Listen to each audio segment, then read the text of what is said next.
The basic features are here. You have to listen carefully. Don't just don't do any other words here. There are so many tiny points here. Kunchu part of can kunchu calgudai. Maybe to keep a part of it. This is a small lesson, right? It contains only a few pages also to keep it. But there are some important points here. I will emphasize them. I emphasize කරනවා. And let's do a map marking also. පුංචි එහෙම දෙකක් කරනවා. And we talk about the contour lines. සමෝච්ච රේඛා තියෙනවා. Conventional signs, right? And we have to talk about the 1 to 50,000 topographic map. මේකට 50,000 භූෂ්මතාවය තියෙන කතා කරන්න තියෙනවා. Right. There are a lot to do. Okay. All of you write down this topic. Right. The basic features of 1 to 50,000 topographic maps of Sri Lanka. Right.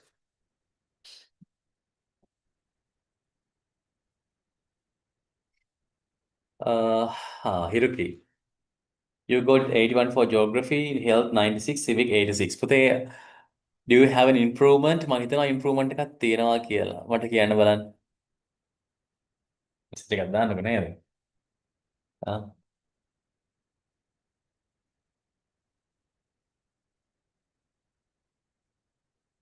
Have you improved your marks? ලකුණු ටික ළමයි පාර නේද? දැන් හිරුකි ළඟදී අපිත් එක්ක join වෙන්නේ class එකට.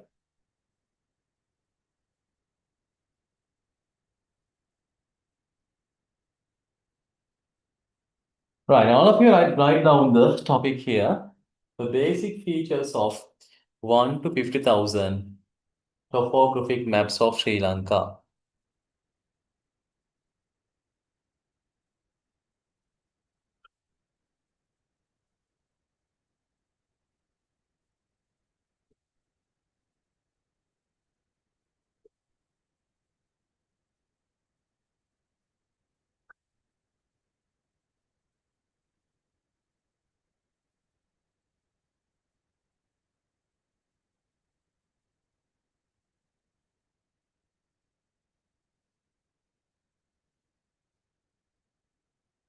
Okay, this lesson offers an opportunity to study several basic features of 1 to 50,000 topographic maps of Sri Lanka. Hey, what is the scale? මොකද මේ පරිමාණය? 1 to 50,000. That means මොකද මේ කියන්නේ? හොඳට අහගෙන ඉන්න ඕනේ ඈ listen carefully. මම කියලා දෙනවා කොහොමද කියන්නේ. හරි. Let's talk about it later. තව අපි එකට එමුකෝ. Before that, you know that we are talking about the topographic maps, right? අපි කතා කරන්නේ භූෂ්මතාව හිතියම් ගැන. Let's talk about that one at the beginning, right? අපි ඉස්සර කතා කරන්නේ. Various features on the Earth's surface can be presented by maps. You know that in grade 6, in grade 7, you learned that the things that are available in the on the Earth can be expressed better by using maps than the pictures, right? රූපයකට වඩා පුතා සිතියමක් ආධාරයෙන් හොඳට ඒ දේවල් emphasize කරලා පෙන්නන හැකි මේ පුතුපියක් මත තියෙන දේවල් නේද? Right, there are mountains, there are rivers, streams, valleys are there. මේ ඔක්කොම we can emphasize, we can mention all these features accurately by using a map than a picture. රූපයකට වඩා මේ කොහොමද අපිට මේ map එක සිතියමක ලකුණු ගන්න පුළුවන්. Features formed by nature, natural features.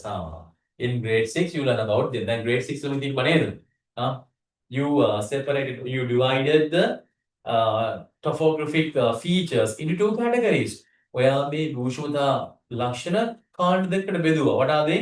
Natural features, and the other one is man-made features, right? ස්වභාවික සහ මිනිසා විසින් සාදලනද කියලා පොඩක් දෙකකට බෙදුවානේ. Right. Today we are going to learn another two names for them. අද තව නම් දෙකක් කියනවා මේකට. මොනවද බලන්න. The features formed by nature, natural features, and features made by man, man-made features are represented in topographic maps. So they will make in the level භූෂ්මතාව හිතියම් වල දක්වලා තියෙනවා. Clear? Right. Colors, that means the varna, letters, akuru, symbols, sanketa have been used to represent these features. So they විවිධ වර්ණ සංකේතයේ අක්ෂර දාගෙන තියෙනවා මේ ලක්ෂණ නිරූපණය කරන්න දෙන හිතියම් වල. These maps are very useful to have a total understanding about the landscape. Okay, යම් භූදර්ශනයක් ගැන හොඳ පැහැදිලි මෙන්න මේ අවබෝධයක් ලබා ගන්නට මෙන්න මේ ලක්ෂණ වැදගත් වෙනවා කියලා කියනවා, right? By using these types of symbols you can have a clear understanding about the things available on land, right?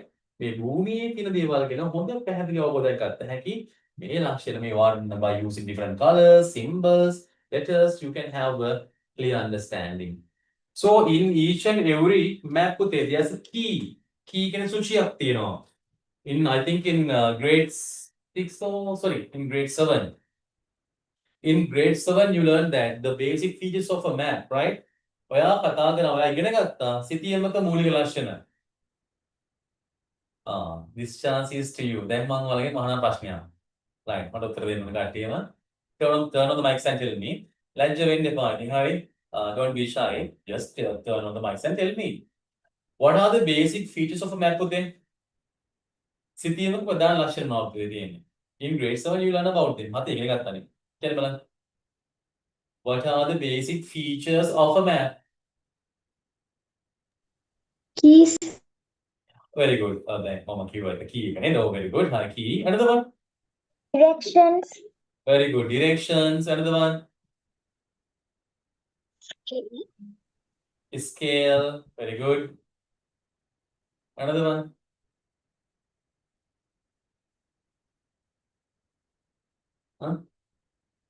Different types of maps. ඉතින් වරක. There's another one. තව එකක් මොකක්ද තිබ්බේ? මෙන්න මේක. Map index. Map index. මෙන්න මෙහෙම map index එකක් තිබ්බ නේද? Index එකක්. They contain the locations in the map, right? ඉතින් මේ ස්ථාන තමයි නම් කරන්නේ අපි with the help of latitudes and longitudes and the numbers. ඔය ඉලක්කම් මෙන්න මේ අක්ෂාංශ දේශාංශ මේවත් එක තමයි නම් කරන්නේ මේ ස්ථාන ටික. Map index. Clear? In Sri Lankan school atlas පුතා we can't find out that one. දැන් ගොඩක් ඔය අපි දකින්න ගොඩක් ඔය brand වල නම් එහෙම දාන්නේ නැහැ, map index එකක් දාන්නේ නැහැ. But in world maps, especially world maps, in these types of atlases පුතාලා we can find out these indexes, right? දැන් මේ ඔක්ස්ෆර්ඩ් වගේ පොත් ගත්තාම සාමාන්‍යයෙන් මේ දැන් ඔක්ස්ෆර්ඩ් ලින්ක් අහන්න දැන් ලංකාවට වෙනම ස්පෙෂලායිස් කරලා ගහපු ඒවාක් තියෙනවා. ඒ ගන්න තියෙනවා පුතේ. ඒ වගේ සමහරවිට තියෙනවා ඒක, right? And they may vary from atlas to the atlas, right? ඔසිටියම් පොතෙන් පොතට පුතේ ඔය වෙනස් වෙනවා ඒකේ වර්ග තියෙනවා, right? This is another category. Then we'll count category එක පොතක් මේ තියෙන්නේ. මේක මෙන්න මේ වගේ ඒවා. ඒක අපි ඩ්‍රීම් ලර්න්ස් එකක්. මේ they may contain maps like this මේ මුසිතියන් තියෙනවා. And in the other page they have given the when we talk about any country, these map books contain the necessary details about the important places in that country. එහෙම පොත් වර්ග තියෙනවා. There are different kinds of atlases, right? එක සිතියම් පොත් වර්ග තියෙනවා ඉතින්. Yeah. Then the most standard one is the Oxford one. ගොඩක්ම පිළිගන්න එකක් තමයි Oxford එක, right? Then children, look at here බලගන්න. These maps are very useful to have a total understanding about the landscape. මෙන්න මේ යම් පුතේ භූදර්ශනයක් ගැන හොඳ අවබෝධයක් ලබා ගන්න මේ සිතියම් වැදගත් වෙනවා. For that the map should be well understood by reading them correctly. අපි හරියට සිතියම කියව ගන්න ඕනේ නේද? To read the map correctly පුතේ. These types of symbols, letters, colors are important. ඒ වර්ණ, ඒ සංකේත, ඒ අකුරු වැදගත් වෙනවා. That's why we have been given a key. ඒකනේ සුචියක් දීලා තියෙන්නේ. That key contain different types of details, right? A key එකේ ඒ ගොඩක් විස්තර දීලා තියෙනවා. මේ තියෙන key එකේ තියෙන දේවල් තමයි මේ තියෙන්නේ. Look at here. A key contain these types of signs, conventional signs. මේ වගේ conventional signs ගොඩක් තියෙනවා. Right? And not in all of them. මේ හැම එකකමදී මේවා තියෙනවා කියලා නැහැ. According to the theme of the map. Map එකේ තේමාව වරුම වෙනස් වෙනවා පුතේ. Right? That's why I told you that there are different kinds of maps. ඒකනේ මම කිව්වේ. සිතියම් වර්ග තියෙනවා කියලා. Right?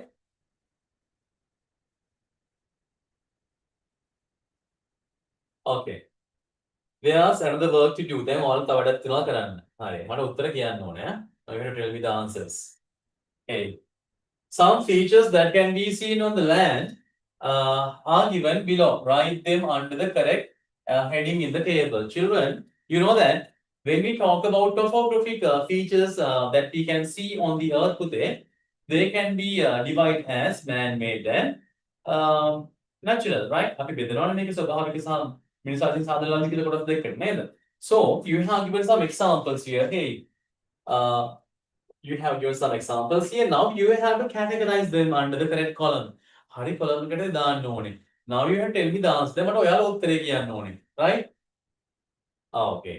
I am pointing out this one. මම මෙතන තියෙන මේ example මම point කරනවා. Now you have to tell me whether it's a natural feature or man-made one. ඔයාලා මට කියන්න ඕනේ natural එකක්ද man-made එකක්ද කියලා. පුතේ mountain ranges natural or man-made? Natural.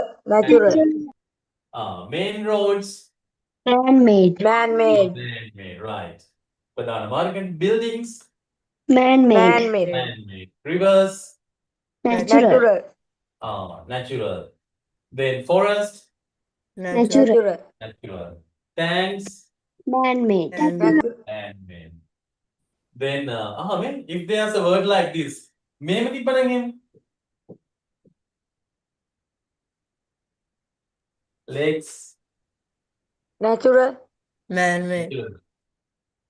අපි normal ගාම එහෙමයි හරි. In sometimes today we address tanks as lakes. වෙලාවකට වැව් වලට අපි lakes කියලා කියනවා. නිකන් ඒ වචනේත් ගන්න අවස්ථා තියෙනවා. But especially lake is a natural one.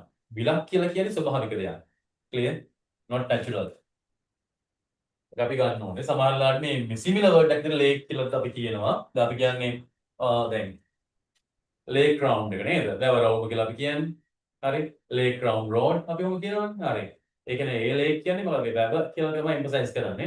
Not that lake, right? අරක නෙමෙයි ඈ. Then farmlands Man-made. man-made. Plains Natural. Man-made. plains means තැන්දලාපි. Natural. Not that plains, plains නෙමෙයි. Then PLAINS plains තැන්දලාපි. That means natural. Grasslands Natural. Natural. Canals Man-made. yeah, very good. Man-made. The canals මොකද ඇලමාර්ගයක්. මේක මේ it is done by the influence of the human being, right? මිනිස්සුන්ගේ බලපෑමෙන් කරන දෙයක් මේ canal එක කියලා දැන්. Think about the ඇලහර canal. යෝදැලන අපි අහින් කියනවා නේද අන්න. Suez canal, Suez ඇල. ඔය තියෙන්නේ අන්න. They were built by the influence of human. ඉතින් මිනිස්සු තමයි මේවා හදන්නේ canals. If there's a word like this, මෙහෙම එකක් තියෙනවා. Is it man-made or natural? Streams.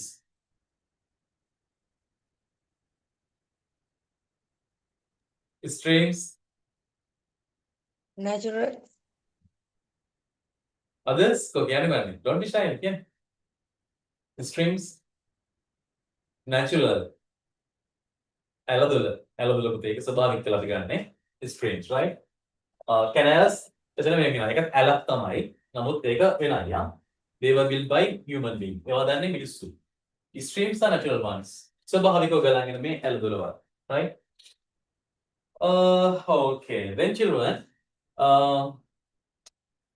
I think it's so much easy to use. ඒක පොඩි දෙයක් අතරම තියෙන්නේ. I'll give you 2 minutes. පොඩි දෙකක් දෙන්නම් right. Right like this පුතාලා එහෙම ලියා ගන්නකෝ. Some examples for please I can write down some examples for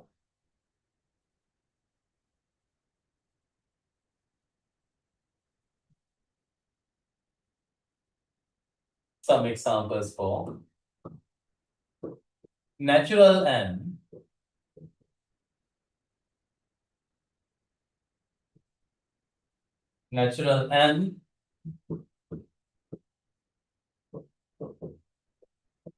man-made, unlike them, okay? Natural and man-made topographic features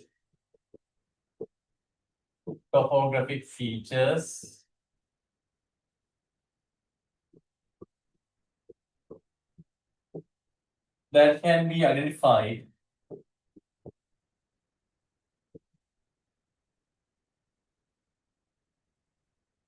on earth. Okay, write them separately. Like so. Like natural land, man-made. Okay. Write down some examples, separate and then move the page and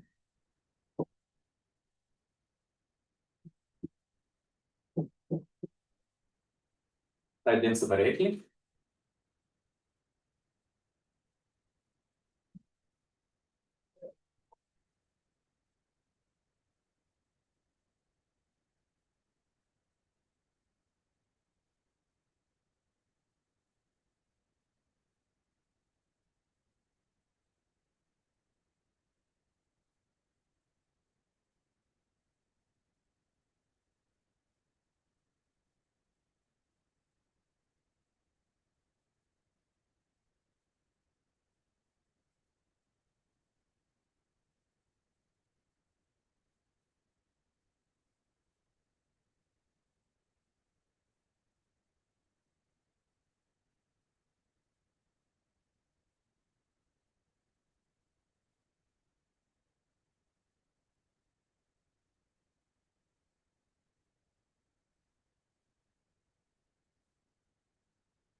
Right, children.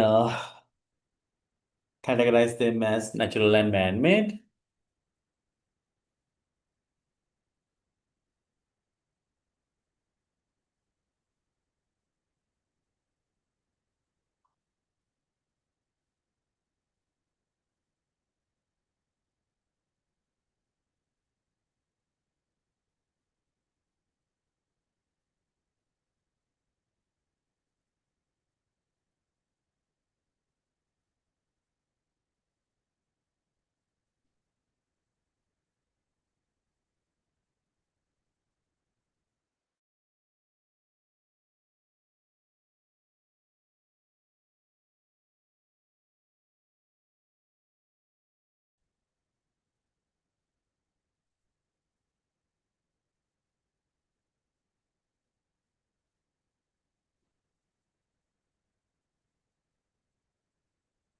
Okay.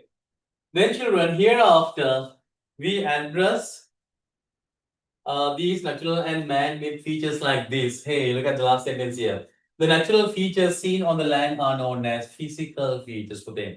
And hereafter we address natural features as physical features. And ආදීන් පස්සට පුතේ මෙන්න මේ physical features කියලා කියන්නේ මොනවද? මේ ස්වභාවික ලක්ෂණ වලට. Clear?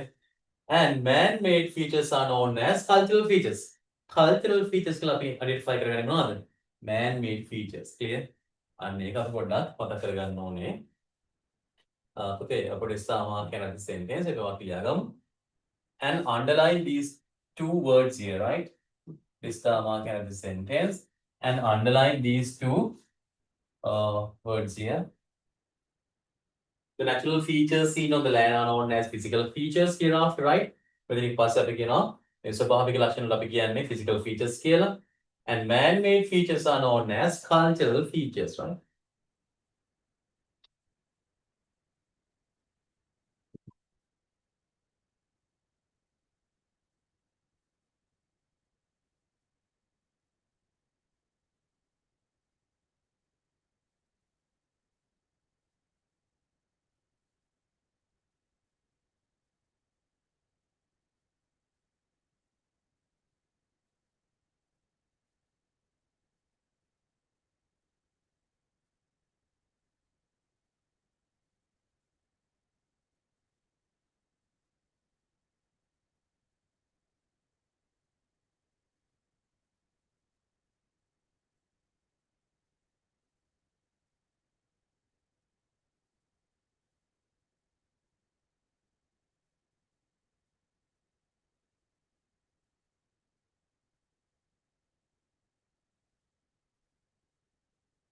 I think time is enough for this one.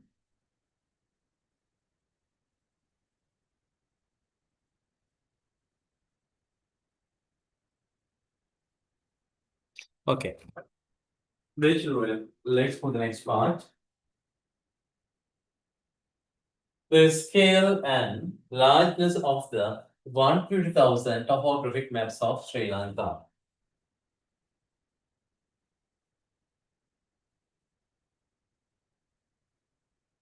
Right. The scale, okay? The scale and the largeness of the 1 to 50,000 topographic maps of Sri Lanka. But එකට 50,000 භූෂිතා හිතියම් වල මෙන්න මේ පරිමාණය සහ මෙන්න මේ විශාලත්වය. Right? So what is mean by this one? මොකක්ද මේ එකට 50,000 කියලා කියන්නේ? බලමුකෝ අපි නේද? Right. The survey department of Sri Lanka. That means for the Sri Lanka survey department. We have Minindora department, right? The head is survey general. අපි එතන කියනවා ප්‍රධානයා කවුද? Survey general කියලා අපි කියන යාට විනුපති කියලා අපි යාට කියන්නේ, right? The survey department of Sri Lanka began to prepare a map of Sri Lanka based on metric units during the first half of the 1980 decade. 1980 දශකයේ පුතේ මෙන්න මේ ශ්‍රී ලංකා මිනිඳුරු දෙපාර්තමේන්තුව පටන් ගත්තා ශ්‍රී ලංකාවේ සිටීම අඳින්න. මොකද්ද? 1 to 50,000 topographic map එක අඳින්න පටන් ගත්තා.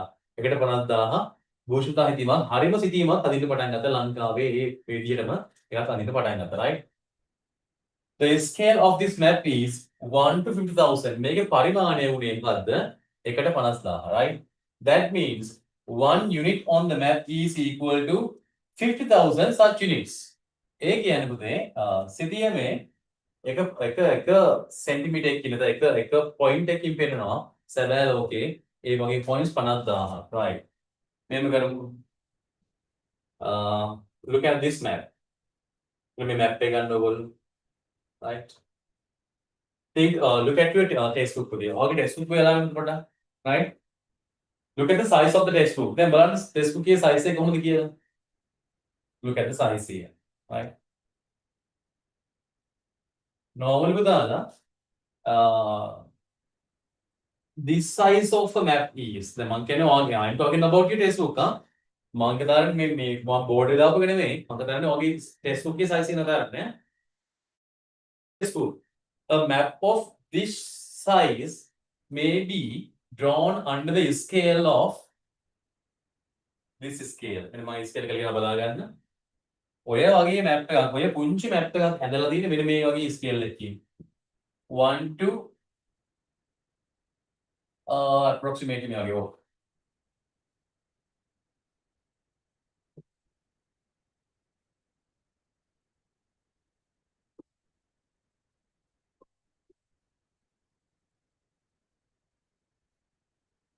16.5 million, right? 1 to 16.5 million, right? සාමාන්‍යයෙන් එකට ලක්ෂ 16 වගේ ස්කේල් එකකින් තමයි ඇඳලා තියෙන්නේ, right? ඔව්. ඒ වගේ ස්කේල් එකකින් තමයි යන්නේ, right? ඒ වගේ ස්කේල් එකකින් යන්නේ. නෑ, මේ තව අඩු වෙනවා, sorry.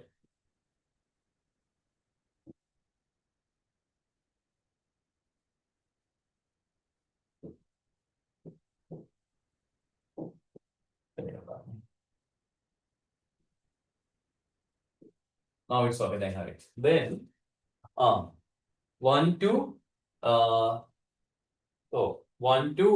16.5 million. Then සාමාන්‍යයෙන් මේ sorry 1.65 million, right? Sorry 1.65 million.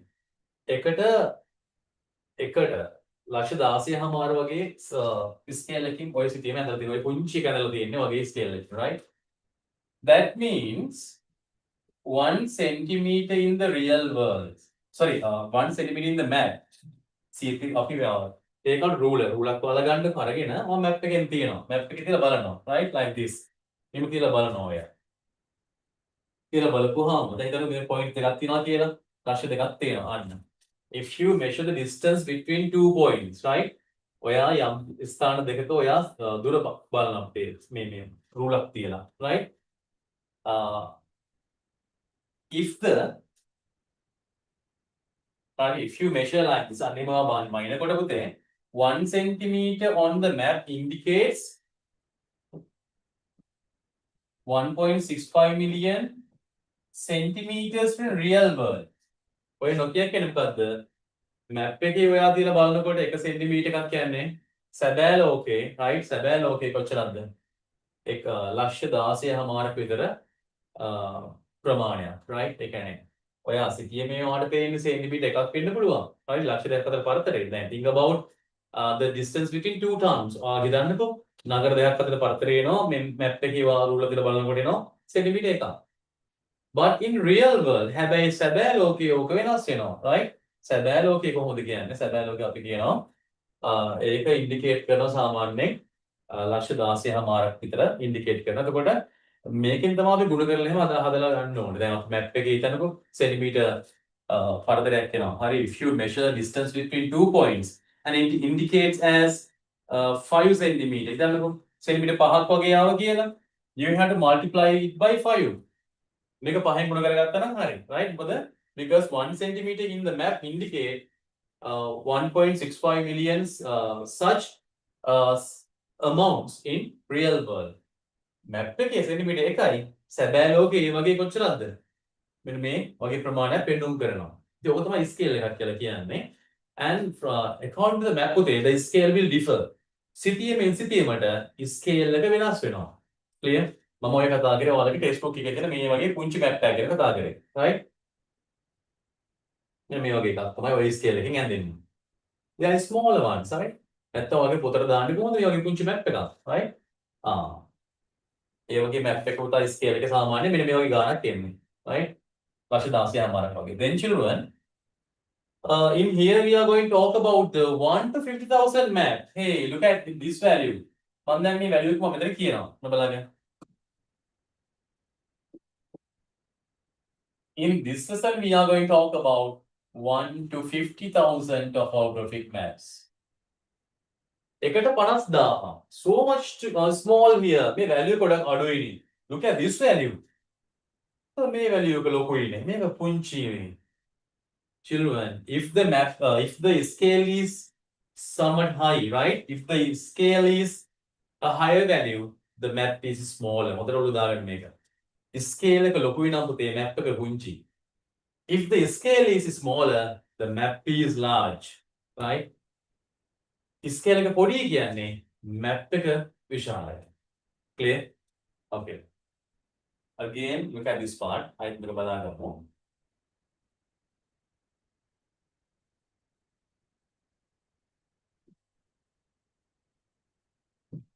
Then children, the survey department of Sri Lanka started drawing a topographic map of Sri Lanka according to this scale 1 to 50,000. එහෙනම් එයාලා අදින්න පටන් ගත්ත map එක පුතා ඇන්දේ 150,000 scale එකකින්, right? ඔකට අහගන්න.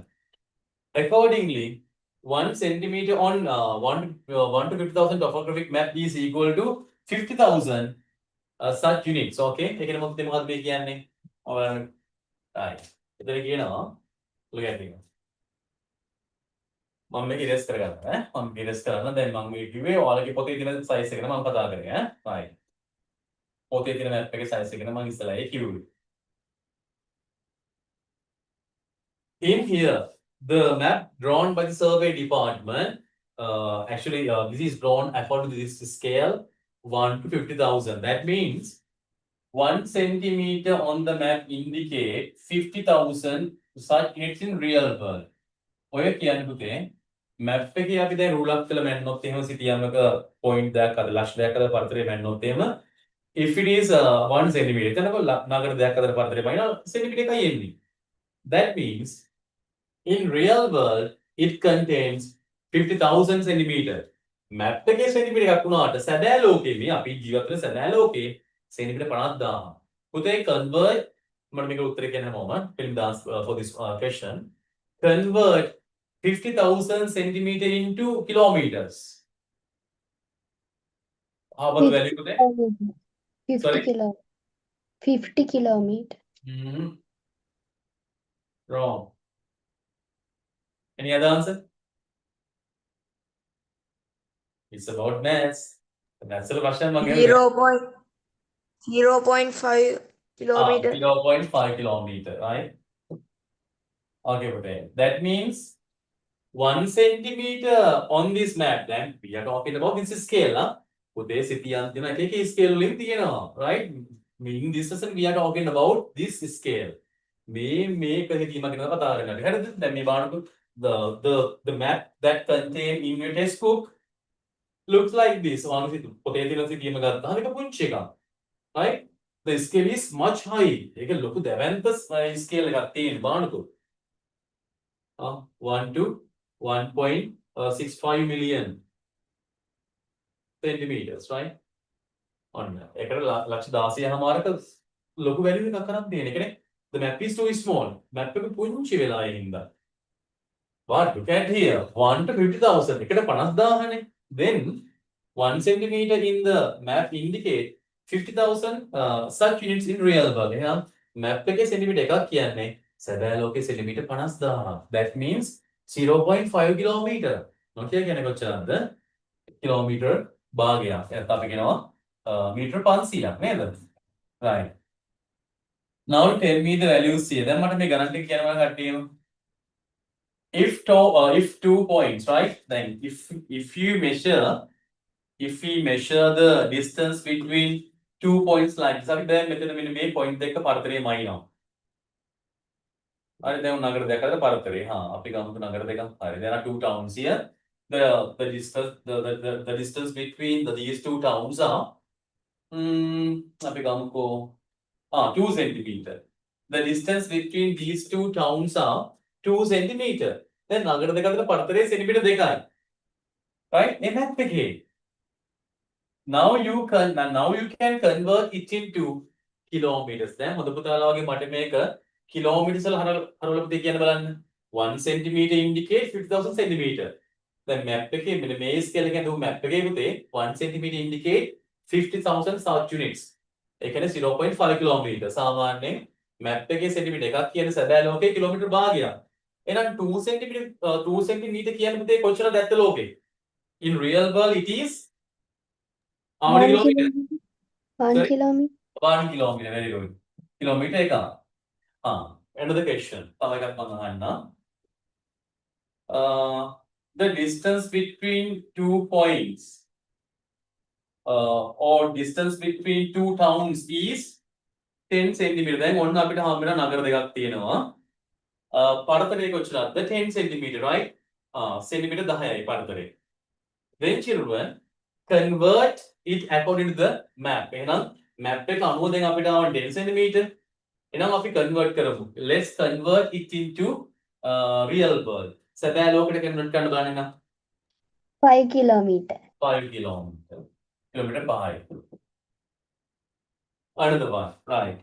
When you are measuring if you measure the distance between two towns or two locations using a ruler, then ruler කරගෙන ඔයා සිතිවිලි දිගේ අරගෙන මයින්නවා දැන් මෙහෙම.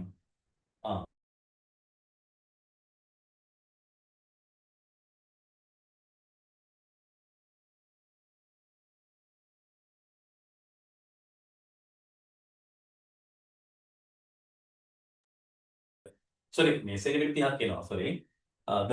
The distance between two towns in the map is 30 centimeter. Map එකේ ඔයා මයින්කොට centimetre 30ක් වෙනවා පරතරේ නගර දෙක අතර. Convert it into real world. සැබෑ ලෝකෙට පුතේ convert කරන්න බලන්න. 15 kilometers. 15 kilometers. කිලෝමීටර් 15යි නේද? That's the scale. ඕකට තමයි scale කියන්නේ. පරිමාණය කියන්නේ ඕකට. Right? It will differ from map to map. සිතියේ means පුතේ මේ maps මේ scale වෙනස් වෙනවා. Right? According to our purpose, right? අපේ අරමුණ අනුව according to our purpose, the scale will be differ. අපි අදින සිතියේ අරමුණ අනුව සිතියම වෙනස් මේ scale එක වෙනස් වෙනවා. පරිමාණය වෙනස් වෙනවා. Clear? Then children, again look at the textbook. Right.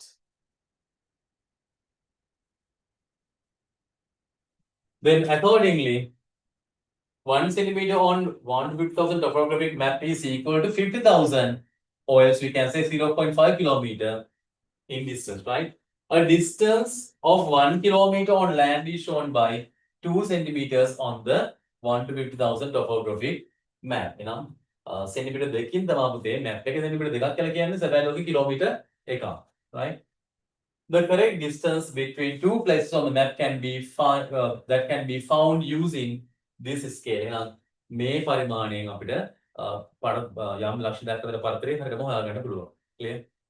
මේක ආවටිකඩයක් දෙකක් නෙමෙයි පුතා. මේක topographic map එකක්. හොඳට මෑන් දෙකක් මේගොල්ලෝ. Right. Then children, you can write down a note here. පුංචි note එකක් දාගන්න ඕනේ. Right. Okay, right like this අපි ලියා ගමු. Before that පුතාලා, this topic මාතෘකාව ලියාගෙන ඉන්න. All of you write down this topic මාතෘකාව ලියාගන්න. The scale and largeness of the 1 to 50,000 topographic maps of Sri Lanka.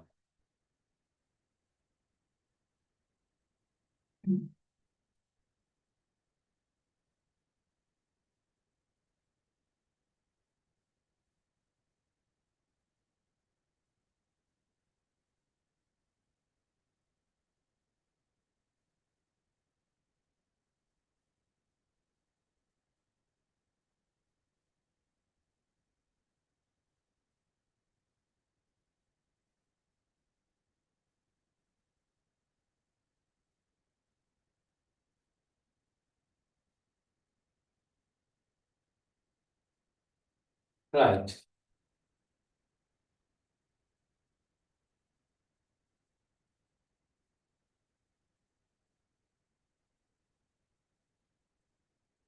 This time I can write down.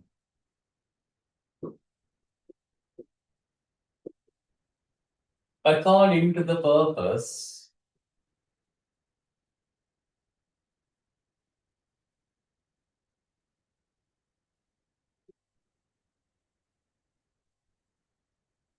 the scale of a map will differ.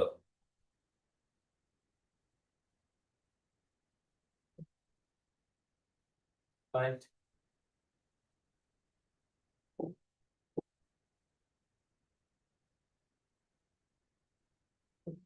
According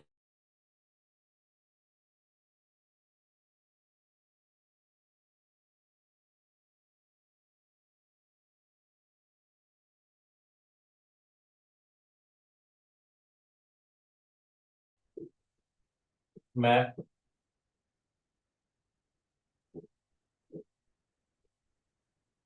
drawn by the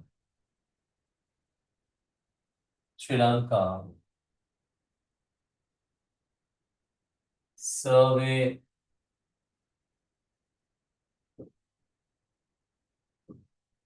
Department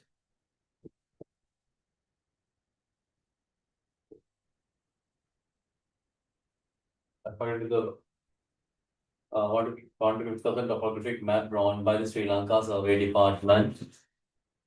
Put a comma.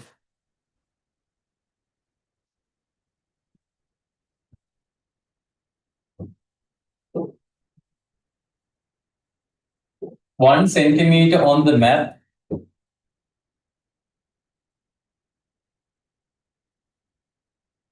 indicates 50,000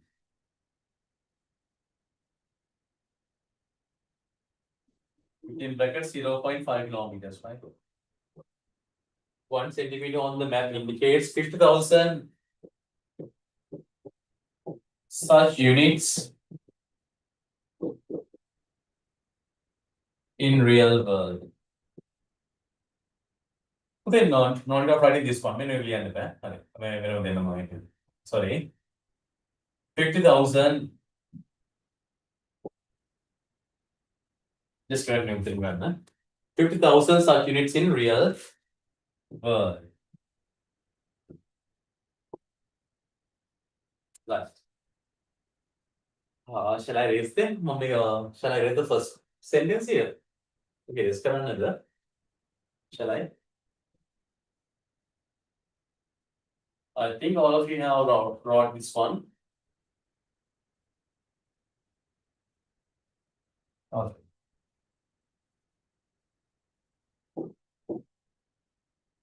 such units in real world. That means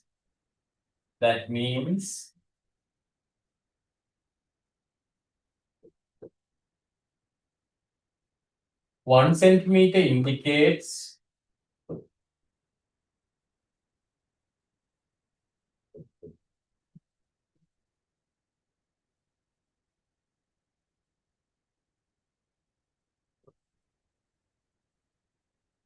that means 1 centimeter indicates 0.5 kilometer in real world.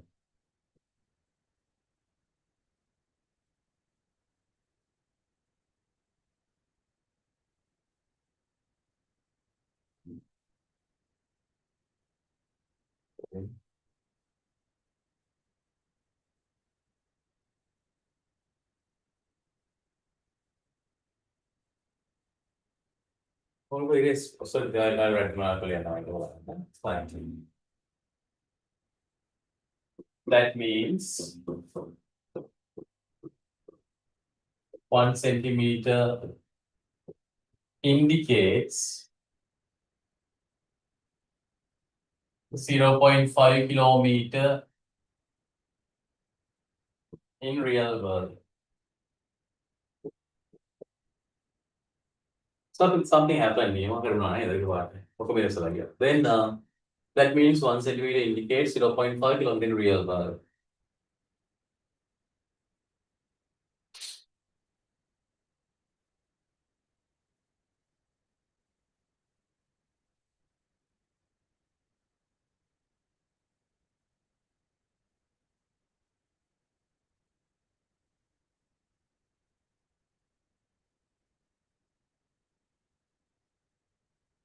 Right.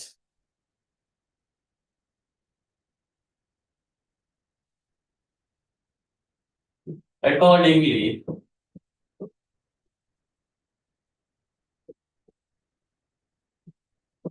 two centimeter on map indicates 1 kilometer.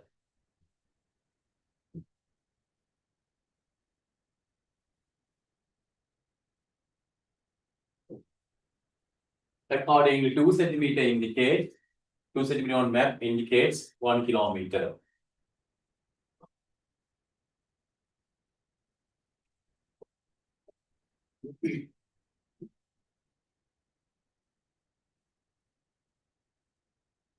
One kilometer in real world, right?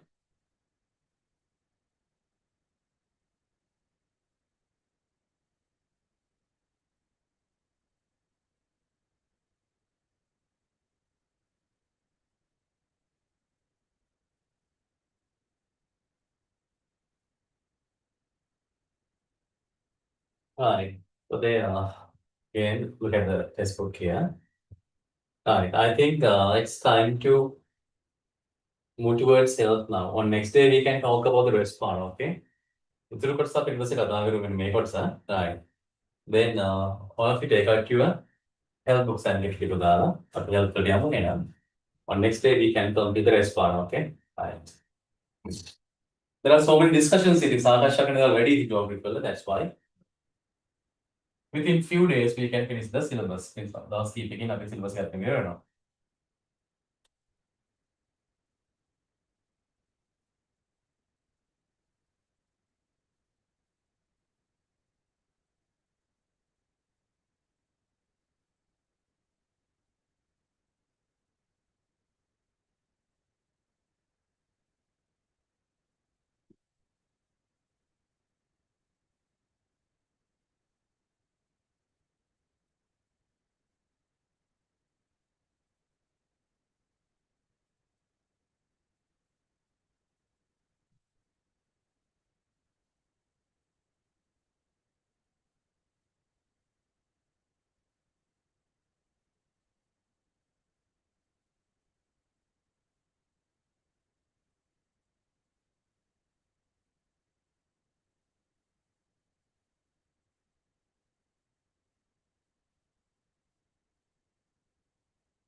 Right. Today we can start the 12th lesson පුදාලා. අපි 12 වෙනි පාඩම පටන් ගන්නවා. In the second term, at last we talk about the reproductive health. විපජන සෞඛ්‍ය පාඩම කතා කරනවා නේද අවසානයේ. Then today we are going to start the 12th lesson. Let us practice drawing events, right? Let us practice drawing events. විසිකිරීමේ සව පුරුදු වෙමු, right?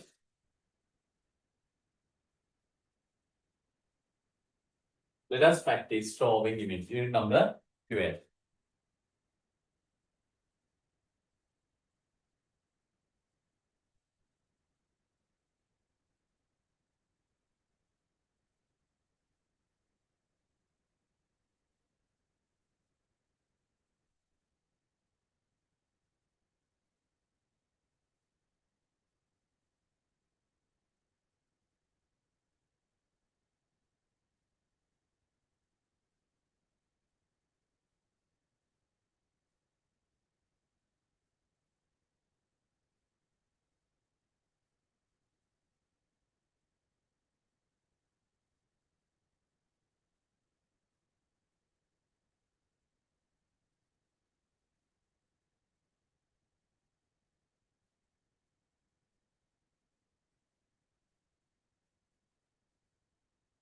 I think time is enough for this one. Right. Let us practice drawing events. Children, drawing events means විසිකිරීමේ is all right. Then, okay, when you know that most of the athletics events are based on the natural activities in our life, children, right? Think about the jumping event. Think about the thing. Actually, when we talk about walking, running, jumping, throwing, these are some natural activities that you perform in our daily life. But with the time, Pute, athletic events evolved using these basic types of events, Putara, basic types of exercises or activities, right? මේ මූලික ක්‍රියාකාරකම් පාදක කරගෙන මොකදනේ පුතේ මෙන්න මේ මල්ල ක්‍රීඩා දී වෙන්න පටන් ගන්නවා, right? For example, think about the jumping events. අපි ගත්ත පැනීමේ ඉස්සව නේද?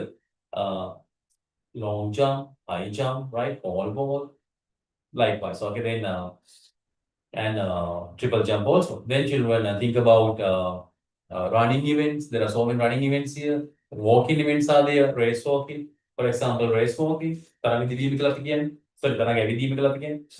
Then think about the throwing events. අපි basically ඉස්සව ගත්තාම short put, throwing short put, javelin throw, discus throw, hammer throw. Clear? Okay. Then all these activities are based on the basic human activities. Clear? We perform various drawing activities in our daily life today. Drawing is an activity that we naturally do. පුතේ විසිකිරීම කියන්නේ අපි ස්වභාවික කරන දෙයක් නේ. Then if you see a dog in front of your house, you will throw a stone at that dog, right? බල්ල දෙකම ගලක් කරන් ගහනවා නේද? Then don't do that. We have the name, but usually you do them, right? If you see some ripe mangoes in a tree, you will throw some objects at them to pluck them, right? You throw sticks or right? To pluck mangoes, right? And if you do mischievous things, then we are ordinary, right? Then what will happen? Then your mother will throw some objects at you. Ammat විසිකිරීමක් කරනවා නේද? Whether it's the coconut, the shoe, right? I don't know whether what will be that one. Okay, the vehicle broom or something like that. Okay, whatever she bought, she will throw, right? Throwing විසිකිරීමක් නේද? Then you have the object. ඉලක්කේ නේද? Hi. So don't do mischievous things, huh? Behave like good children. Then you must have seen that athletes engage in different types of throwing events, which they throw some equipment from the front, from the sides, or from the above the body, right? Children, for example, hey, You already saw them. You must have seen that athletes engage in different types of throwing events, which they throw some equipment from the front. සමහර වස්තුන් විසි කරන්නේ ඉස්සරහින්, right? You are throwing some objects in the front of your body. For example, a short put, right? ඔය අගුලි දානකොට දාන්න ඉස්සරහින්, right? Think about the discus throw. You are throwing the discus from the side of the body. අසුරේ පැත්තෙන් විසි කරන්නේ. Think about when you are throwing javelin. You are throwing the javelin above the head, above the shoulder level, right? හිසට ඉහලින් උරේ හිසට ඉහලින් තමයි මේක විසි කිරීම කරන්නේ, right? Then children, okay. According to the classification of athletic events, පුතේ මල්ල ක්‍රීඩා වර්ගීකරණය අනුව there are 4 throwing events. අපිට හම්බෙනවා පුතේ මෙන්න මේ විසි කිරීම ආකාර ඉසව් හතරක්. Mainly short put, ලඝුලිය, discus throw means පහුපෙත්ත, then javelin throw means හෙල්ල විසි කිරීම, right? Hammer throw means මිටිය විසි කිරීම. Out of these 4 events may ඉසව් හතරේ ගත්තහම පුතේ hammer throw is not included in school athletic events. එහෙනම් hammer throw පුතේ school level එකේ නැහැ. මිටිය විසි කිරීම school level එකට බලා ගන්න බෑ. All the other 3 events can be find out in school level also. Clear? Then okay. You remember that when you were in grade 7, you did various practice exercises which involve throwing equipment of varied weights in different directions and different targets. Today, you practice such activities in grade 7. You learn the target practice. So target practice throwing equipment to the target. Right? Drawing a 30 centimeter and 30 centimeter square in the ball and throwing a ball to the middle of that box. To the sphere, sorry. You did various practice exercises which involve throwing equipment of varied weights. In different directions, and at different targets, right? In this lesson, you will learn how to hold the shot put. Okay, how to hold the shot put. The discus, how to hold the discus properly. And the javelin correctly. Javelin. Then children, also about activities that can be done to familiarize yourself with the equipment. You can learn about them also. Further, you will gain understanding about throwing equipment from a standing position. Puthe in here, in these ages, Putala, in these years, you have learned how to throw these equipments in a standing position. When me hitagani area in dana ke tarai me aur duru tiyen, right? Me circular movements ek dane wa put nahi, right? Approach run ka ke middle of hell dane wa put nahi, right? Is in standing position how to perform these throwing events. Hitagani area when common mega karani. Echara tiyen. Then children, before that, we have to write this one. Right. Take out your writing books and get ready as well.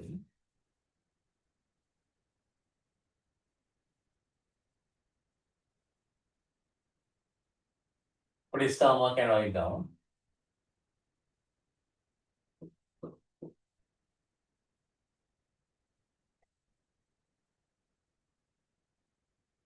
Throwing events.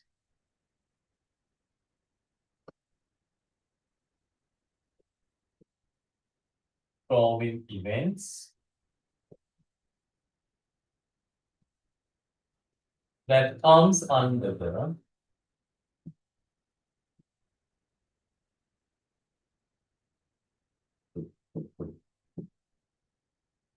so then mainly we can divide athletic events as track and field events. And track events means Java is all right.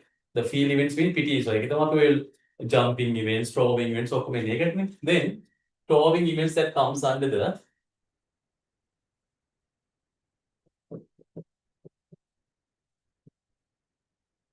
field events of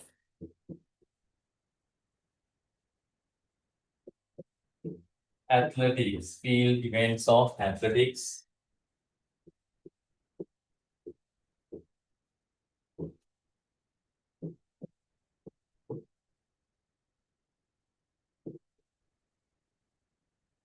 Can be classified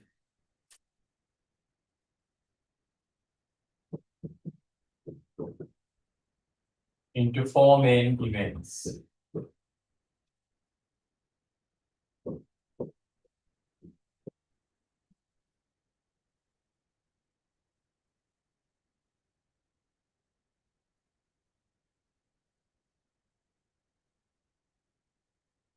Write them downwards. Throw in shot put.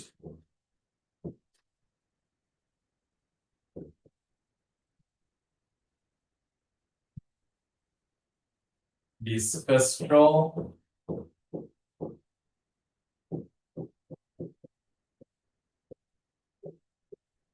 Hammer throw.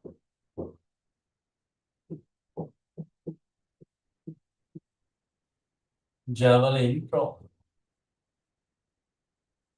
Right? Or you should write them downwards, please.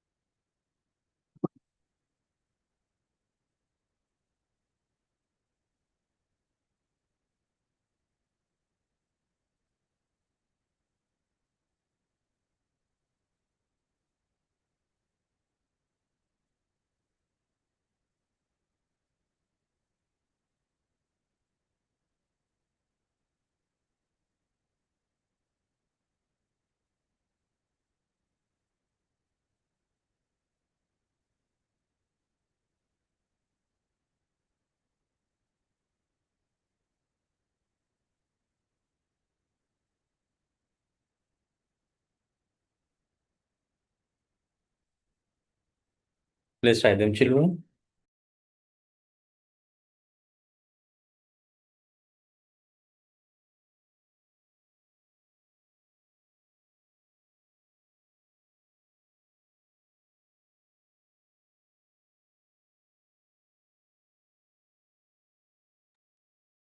Right. I think time is enough for this one. Then children, next part.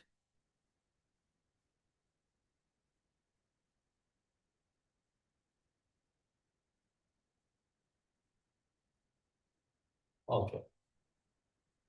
Precautions that can be taken to be safe from accidents during throwing events. Today, you have to perform them very carefully. Then you can right? When you are performing throwing events, uh, you may undergo some accidents, right? So you have to be careful, right? You have to look at the blue one. Then children, throwing equipment should not be used without the presence of a teacher. ගුරුවරයෙක් නැති වෙලාවක drawing events කරන්න යන්න එපා. Because you are lack of experience and knowledge. තාම ඔයාලට අත්දැකීම් සහ දැනුමකුත් අඩු වෙන නිසා with the guidance of a teacher you have to perform them, right? Then even when some equipment is thrown under the supervision of a teacher, particular care should be taken about the safety of the others, thrower as well as others, okay? ගුරුවරයෙක් හිටියත් පුතේ, you have to be very careful about the safety of yourself and also the others. ඔයාගේ අනිත් අයගේ ආරක්ෂා ගැන හිතන්න ඕනේ. Right? Then once there was a incident like this, එකපාර මෙහෙම වැඩක් වුණා අපේ ඉස්කෝලේ, මම ගියේ ඉස්කෝලේ, right? During the sport meet කාලේ ඔන්න මොකද වෙන්නේ? The drawing events are being held, then ඔන්න drawing events එක යනවා, right? Especially the discus throw. දැන් මේ වෙලාවේ ගියේ discus throw එක. Suddenly, දැන් කට්ටිය දැක්කෙත් නෑ හිතන්නේ. Suddenly, a gang of girls went across that area. ගෑලා ළමයිට හොඳ gossip එකක් දාගෙන නේද? ඔය area එකෙන් ගියා. මොකද වෙන්නේ? A thrower suddenly throws his discus. හිටපු ගමන් ළමයෙක් එයාගේ discus එක දැම්මා. Right? මොකද වෙන්නේ?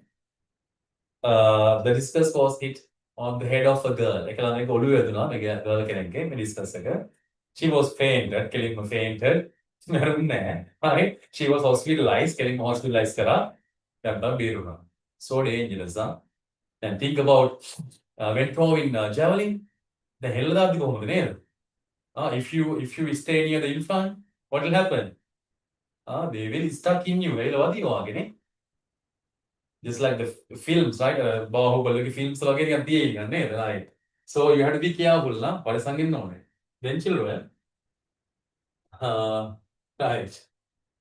You have to think about your safety and the safety of others also, right? Then children, number one, you have given some safety precautions here.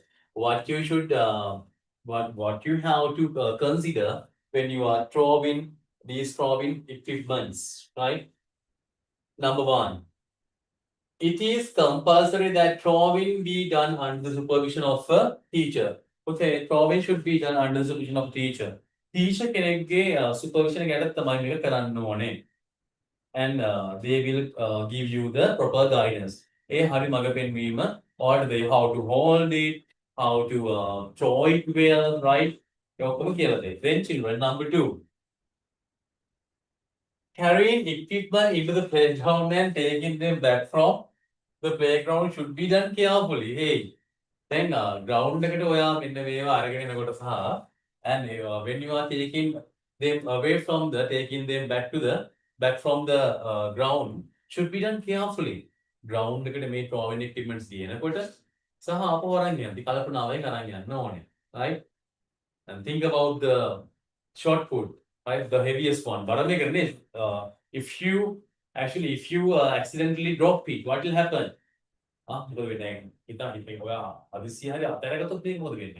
It will damage your legs or clear? Then when you are carrying the javelin then how to hold it? Javelin how to hold and how to carry the javelin it should be handled in vertical position or horizontal position. දැන් කොහොමද ඔයාලා කරගෙන යන්නේ? horizontally දරගෙන යන්නේ vertically දරගෙන යන්නේ horizontally the? It is better to keep it like this, okay, in front of your body and hold it vertically. ඍජුව සිරස් වල්ල ගන්න ඕනේ. ඇඟ ඉස්සරහින් තියා ගන්න. Right? Not like this මෙහෙම නෙමෙයි යා. ඉඳී දෙපැත්ත දෙන්නේ ඇමිල්ලා. Then don't carry that throwing object horizontally. So it is so much dangerous, right? Otherwise, it will stuck in others' bodies, right? So handling should be done carefully. Example, when carrying the javelin, it should be held in vertical position ahead of you. Then number 3. When some equipment is thrown, nobody should be present in the front side of the thrower. The area should be clear, right? Nobody should be there. Then number 4. The thrower should throw the equipment only after the teacher has given the signal. The teacher signal right? They will consider the surrounding is okay and they will ensure that surrounding is okay. Then they will give a signal to take their chances, okay? Thereafter you can have that chance. And the equipment should be brought back after it has landed. Hey, after the throwing equipment. Before landing it, don't try to catch it. It will be stuck in your body and right? So dangerous. Then and the equipment should be brought back after it has landed. Right? After that, you can carry it. Number 5. Damaged equipment should not be used in throwing events. In schools, most of the javelins and especially the discus. Discus means carpet, right? Most of the discus are damaged ones. අපි ඉස්කෝලේ ගත්තාම ගොඩාක් ලාට පරණේවා තියෙනවා. මේ damage ගොඩාක් තියෙනවා මේ discus එහෙම. there's a wooden plate here. ගොඩක් වගේ school level එකේ තියෙනවා කරේ wooden plate එකක් තියෙනවානේ. ඒක ගොඩක් හෙල් වෙනවා. Then when you carry them and when you handle this, okay, while you are gripping them, there's a gap between the metal plate and the wooden plate. අර wooden plate එකේ metal ring එකේ පොඩි gap එකක් තියෙනවානේ. ඉතින් ඔයගේ අත අහු වෙන්න පුළුවන්. Right? If issues තියෙනවා කැපෙන්න පුළුවන්. Right? So damaged equipment should not be used in probing events. Such equipment can cause injuries such as cuts and bruises to the thalim searing Number 6. A location where students usually gather or move about should not be selected for probing events. පොතේ නිරන්තරයෙන් ළමයි ගැවසෙන. ළමයි එහා මෙහා යන තැන් නිදා ගන්න නැහැ probing events කරලා.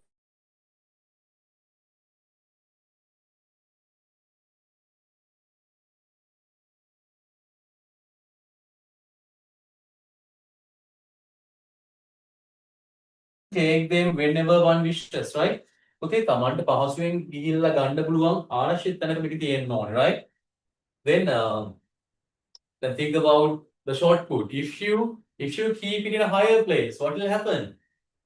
They may roll and they may actually it may turn on your legs today. So it's risky to keep them in higher places. Right? Likewise, okay. So you have to store them separately in a safe manner, right? So these are some safety precautions that you have to follow when you are performing athletic events. When you are performing probing events, right? Okay. Children, you have to write this up.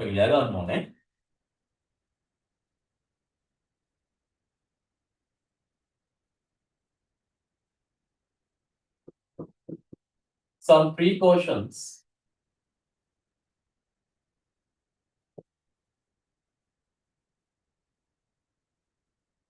that should be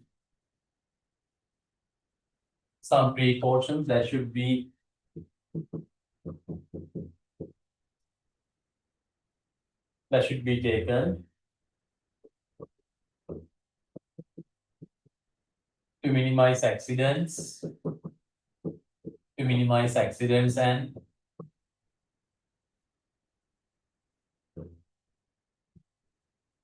and ensure safety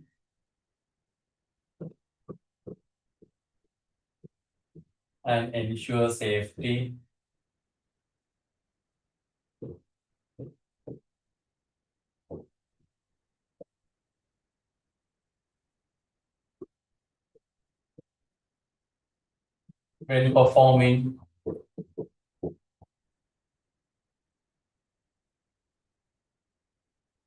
probing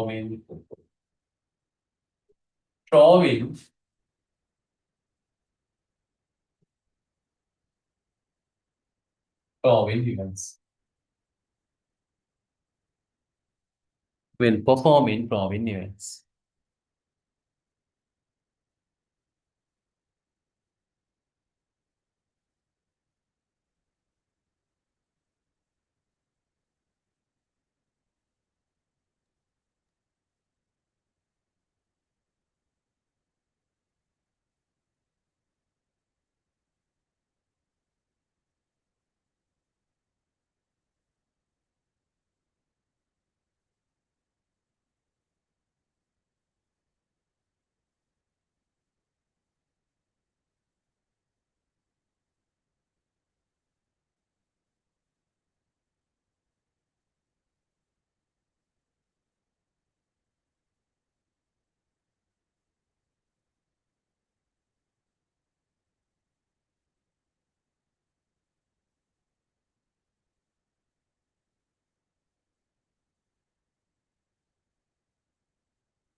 Right. Then children,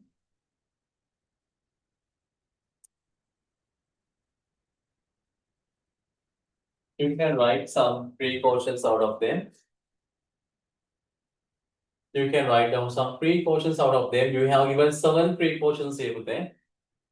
To ensure safety during probing events. Right?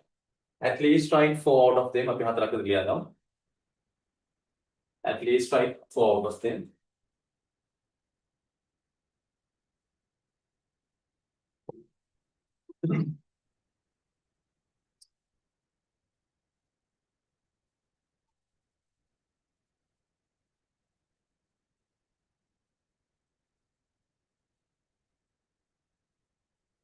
And inform me when it is over. Then we can move to the next part.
If it is at least write 4 out of them, පුතේ හතරක් අපි ලියාගමු.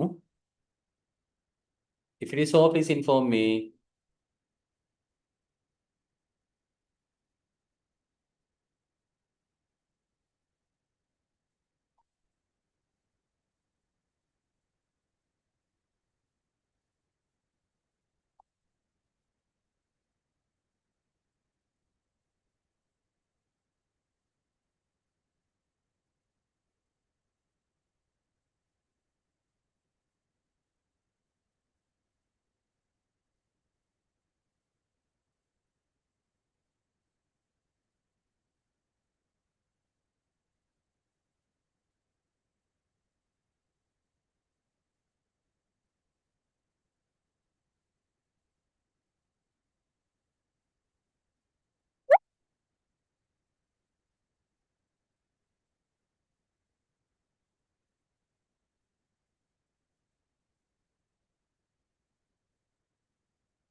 Okay, another 1 minute.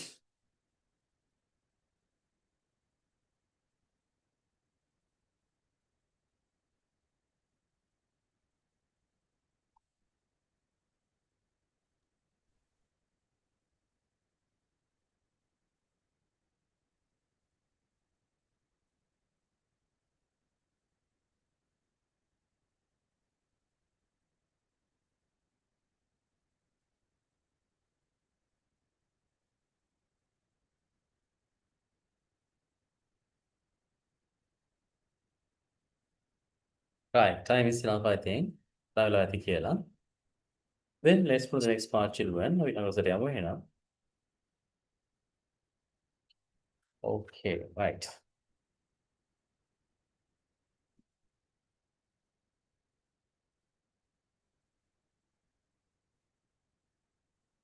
Then children, first of all, we are going to talk about short put. The next subtopic is short put, right? Short put means W the mean, right? The next subtopic is short put. First of all, we are going to talk about short put, right? W the mean. Let's look at how to perform short put again.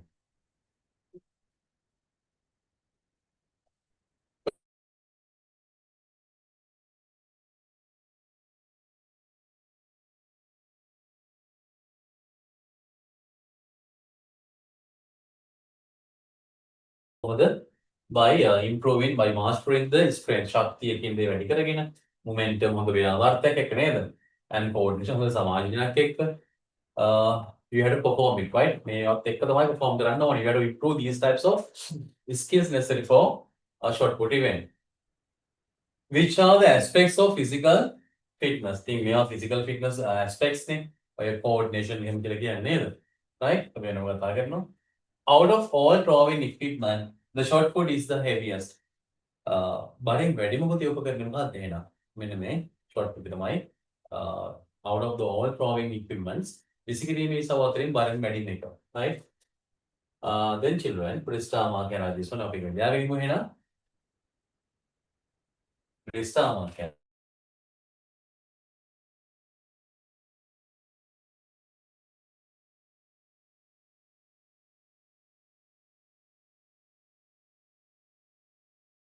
Medium muscle.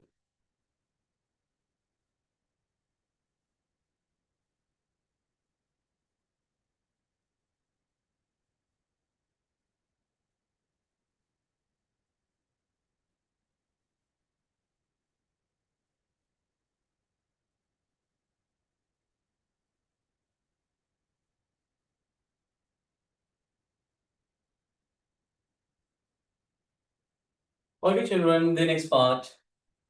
Holding and keeping the shot put. Hey, holding and keep the shot put. Today, මෙන්න මේ යකුලිය අල්ලා ගැනීම සහ right ඒක bargaining, right?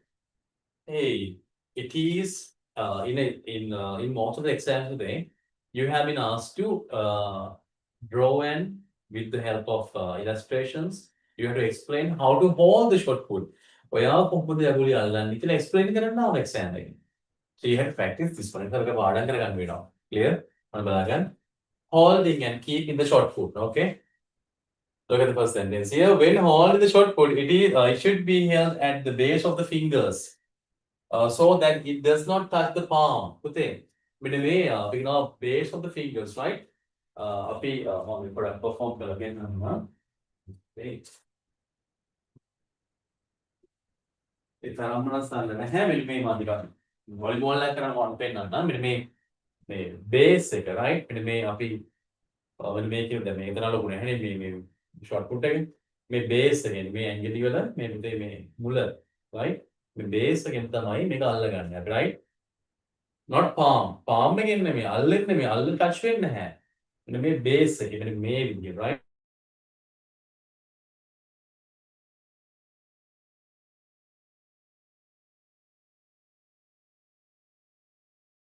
That it does not touch the palm. The thumb and the small fingers should be kept as supports for holding the short put. පුතේ මේ fingers තුන හරි මෙන්න මේ fingers තුන තමයි වැඩේ ඔක්කොම කරන්නේ මෙන්න මේ දෙක ඒ කියන්නේ ඔගේ thumb එකයි small finger එකයි they use that and actually they support for holding this short put, right? මේ support එක දෙකයි දෙන්නේ ලොකු දෙයක් කරන්නේ නැහැ මේ දෙකෙන් මෙන්න මේ තුනෙන් තමයි හොඳට hold කරගන්න මේක, right? එම hold කරගන්නවා අපි then children, the thumb and the small finger should not be kept as supports for holding the short put, while the other fingers should be kept slightly spread apart. මේ තුන හොඳට මෙන්න මේ යකුලිය මත හොඳට spread out කරලා හොඳට විහිදුවලා මේ තුන අල්ල ගන්න ඕනේ, right? එහෙනම් තමයි යාගේ මෙහෙම දාන්න. Clear? Okay, that's how you should have to keep the hold the short put, right? Then children, look at the figures here. When we figure එක අඳින්නවා. In the next time you draw them. What අඳින්න වෙනවා. If you want to get full marks, you have to draw the illustration, right? How to hold. If it is asked to write down how to hold the short put පුතේ, you have to draw it and explain. ඔයාලගේ ඇඳලා පැහැදිලි කරන්න ඕන. Clear? Right. Okay, next part. The short put that is held firmly in this manner should be placed under the jaw. පුතේ මේ හනුවක් දෙමෙවන්න මේ රූපෙත් තියෙනවා. මෙන්න මේ හනුවක් සිල් පල්ලේ. මෙන්න මේ ඒ දෙක අපි තියාගන්නේ, right? මෙන්න මේ දෙක අපි තියාගන්නේ. The short put that is held firmly in this manner should be placed under the jaw and in the neck below the ear. මෙන්න මේ jaw එකට පල්ලෙහින් neck එක ගාව, right? Below the ear කනට පල්ලෙහින්. මෙන්න මේ area එකේ අපි තියාගන්නවා මේක. Clear? The elbow should be raised from the side of the body, forming an angle of 45 degrees with the body. That means පුතේ Then we want to have to look at this angle. Maybe angle of mid angle in Podagamo. Look at the angle that made with my body and the hand. Mage atai මේ පුතේ මෙන්න මේ කියන දැන් අපි when you are holding the shot put like this, okay? Look at the angle that is made with my body and the hand. මෙතන පුතේ අංශක 90ක් right angle එකක් එනවනේ. එච්චර වැඩි 45 degrees වගේ ගානකින් තමයි තියාගන්න right. මෙන්න මේ වගේ ගානකින් තමයි අපි තියාගන්න right. අසමහරවි මේක pro කරන්න clear.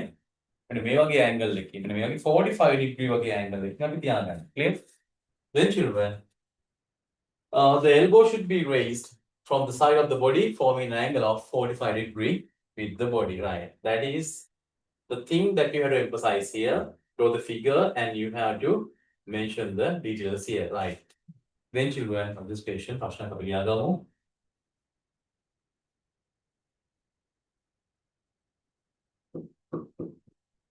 Explain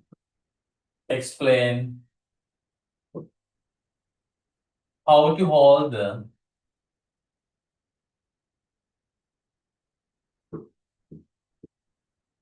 short put properly. Explain how to hold the short put properly.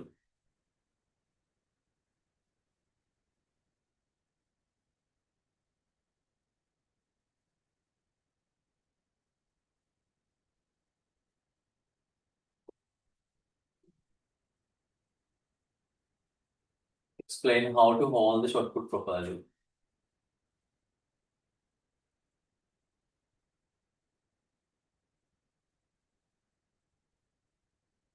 Then children leave some space to draw this one. Then what the leave some space to draw this one. Leave some space to draw this one, right? Then children, you have to write these two paragraphs separately. Under that one, again, right? And it is a homework, right? At home you can draw it. But you have to write these two paragraphs here. How to hold it properly. And how to keep it. Right? Write these two paragraphs separately, right? You can leave some space to draw this one, but just now you have to write these two paragraphs that explain how to hold and keep the short put, right? I will give you a few minutes to get back then. Write them quickly.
If it is off, please mention to the alarm.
At home, you can draw the figure. Please write down two paragraphs that explain how to hold and keep the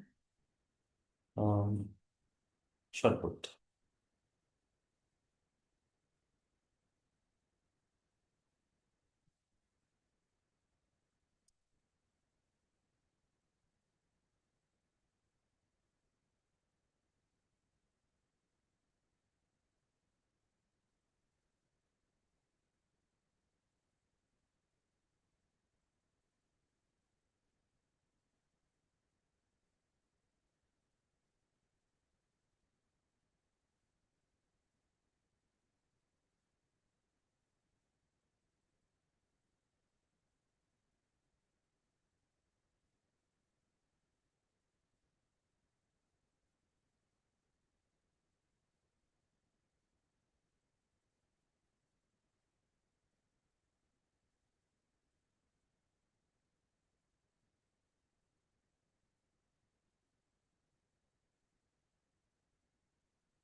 Children, how about now?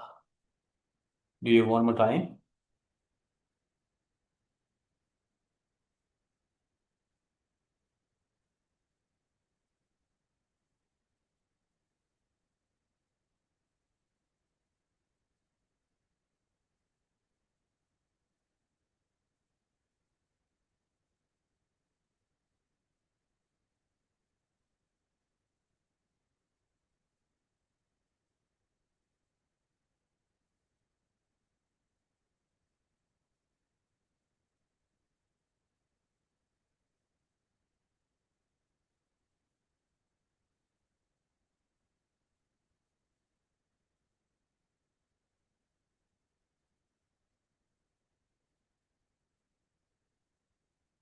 Right. I think time is enough for this one to then.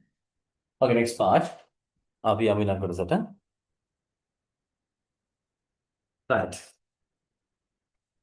At home you can consider this part, okay? Okay, simple activities to practice short put. Hey, you have given some simple activities here. Simple activities to practice short put, right? Hold the short put correctly and stand. Keeping your legs slightly apart, slightly spread apart, right? So that you can use your shoulder width for this one thing or shoulder width thing or you know when to blow mega, right? Hold the short put correctly. Then hurry make short put එක අපි අල්ල ගන්නවා ඉස්සෙල්ලා. Clear? Hold the short put correctly. Then And stand keeping your legs slightly spread apart. Mother kakul ඈත් කරලා අපි ඔන්න හිට ගන්න. Then throw the short put forward after the teacher has given a signal. The teacher signal එක අත මොකද කරන්නේ අපි? මේක අපි ඉස්සරහට throw කරනවා. Clear? Okay. That's number 1. That's the first activity. Look at number 2. බලමු දෙවෙනි. Stand with your feet about shoulder width apart. දැන් කකුල් දෙක මට්ටමින් sorry raise මට්ටමින් වගේ කකුල් දෙක ඈතට තියාගන්නවා. And hold the short put properly in your hand. හරියට වාගේ මෙන්න මේ අත් දෙකේ හරි sorry අතේ මෙන්න මේ short put තියාගන්නවා. In this manner මේ ආකාරයෙන් තියාගන්නවා. Bend the legs at the knees and lower your body. පුතේ වාගේ මේ දන හිස් නමලා සිරුර පහළට ගේනවා. Clear? Now, as you raise the body, සිරුර ඔසවනවත් එක්කම release the short put from your hand. Okay? Alright, bend the body down. Okay? Bend the body down, and while you are raising, පුතේ ඔසවනවත් එක්කම release it. මේක release කරන්න ඕනේ. In this position, the palm should be facing outside. එතකොට මේ වගේ අවස්ථාවක ඔයා වෙනවා කියන්නේ after throwing, right? After the throw, පුතේ the palm should face outside. Okay, forward. ඉස්සරහ පැත්තට එළිය පැත්තට තමයි විදිලා තියෙන්නේ අල්ල. That's number 2. Okay, you have given only 2 activities here. ක්‍රියාකාරම් දෙකක් තමයි දීලා තියෙන්නේ. Okay, let's try one of them. අපි ටිකක් ලියමු. At home you can draw the figure. ගෙදර රූප අඳින්න. Right. Okay. Education here. Write down an activity.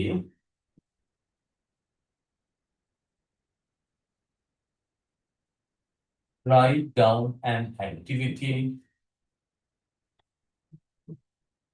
to practice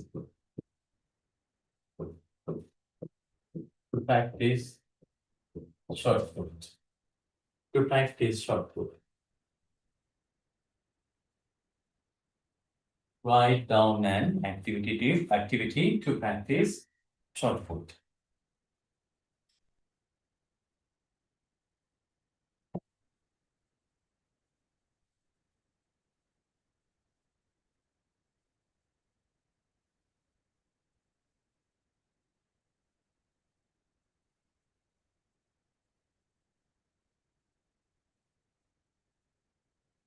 Okay, children. Then you can select one of them here. අපි එකක් තෝරගමු. As you wish. Okay. You want to Then you have given 2 simple activities here. You can write one of them and leave some sufficient space to draw them at home. ගෙදරින් රුපියල් ගන්න ඕනේ. Just write one of them. අපි එකක් ලියාගමු බලන්න. You have given 2 of them. දෙකක් කියලා තියෙනවා.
Right. I think time is enough, okay? How about now?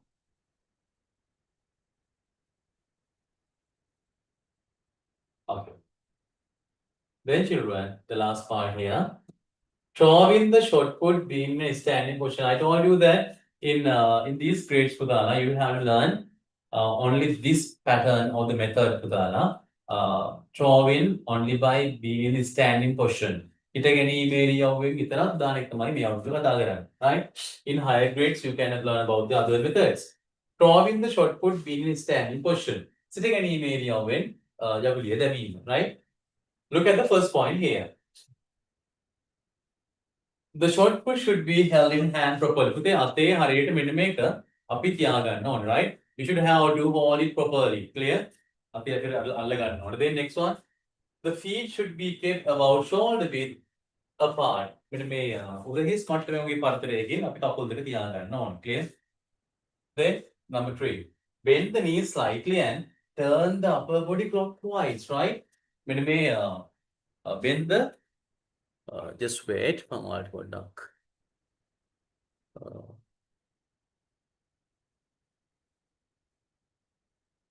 Minimize කළම දාන්න.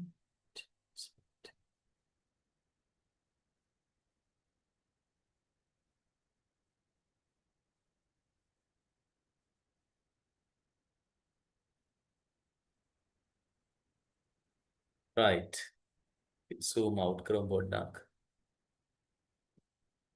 නෝවලක තියාගන්න. Then oh, right. The feet should be kept about shoulder width apart. Bend the knees slightly and turn the upper body clockwise. Bend the knees slightly. Or ධනහිස් ටික ධනහිස් මදක් නවන්න ඕනේ, right?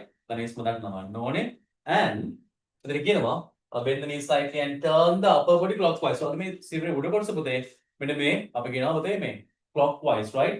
මෙන්න මේ වාමාවර්ත අපි කියන අපි sorry දක්ෂිනාවර්ත, right? මෙන්න මේ clockwise පැත්තට කරකවන්න කියලා කියනවා. Bend the knees slightly and turn the upper body clockwise, right? ඉන්න ගමන් අපි මෙන්න මෙහෙම right පැත්තට අපි කරකිනවා. Clear? පැත්තට අපි කරකිනවා. Clear? Then now turn the upper body towards the front while the legs are straightened and release the short put from hand. Now you have turned the clockwise direction, right? Now turn the upper body towards the front. Then now you have to turn the upper body wise front. ඉස්සරහ පැත්තට අපි හැරෙනවා සිරුර. හරවනවා සිරුර ඉස්සරහ පැත්තට. And while the legs are straightened, මෙන්න මේ ධනිස් අපි මොකද කරන්නේ? කකුල් ඍජු කරන ගමන්, right? කකුල් ඍජු කරන ගමන් මොකද කරන්නේ? And release the short put from hand. ඒත් එක්ක මොකද කරන්නේ? මෙන්න මේ වගේ legs and straight වෙනවත් එක්කම and you are turning the body to the front, right? ඉස්සරහට නෙමෙයි අපි හරවන්නේ. Then release it. අපි ඒක release කරනවා. Clear? ඔක තමයි stage එක. ඔක තමයි steps ටික. Then draw with the short put be in a standing position, right? Sit again in area when යගුලිය අපි දාන්න හැටි. Right, children. Then now we can write this one පුතාලා. අපි යාගමු නම් මෙහෙමම. Draw with the short put being in a standing position. These are the methods. Write them all. එකන ලියාගන්න වෙනවා, right? In this one, the activities are given earlier, right? Then අපට activities කලින් දීලා තිබ්බ නේද? හරි. This is the correct way of performing short foot draw in the standing position, right? Right. Then this topic පුතාලා marshal ලියාගන්න. Draw with the short foot being in a standing position. Then write these 4 points here, right?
Right, children.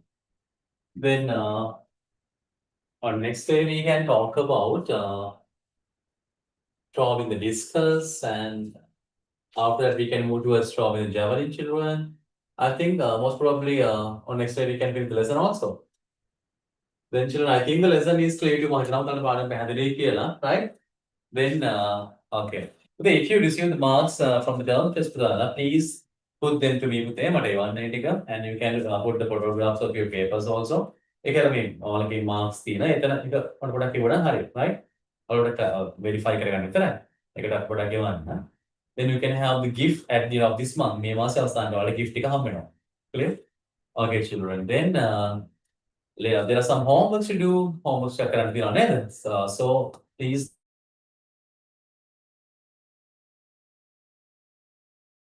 And please go to lessons today. Then put a like in the lesson is for you. Then have a nice day and goodbye. I'll see you next day. Good night. Goodbye. Nice.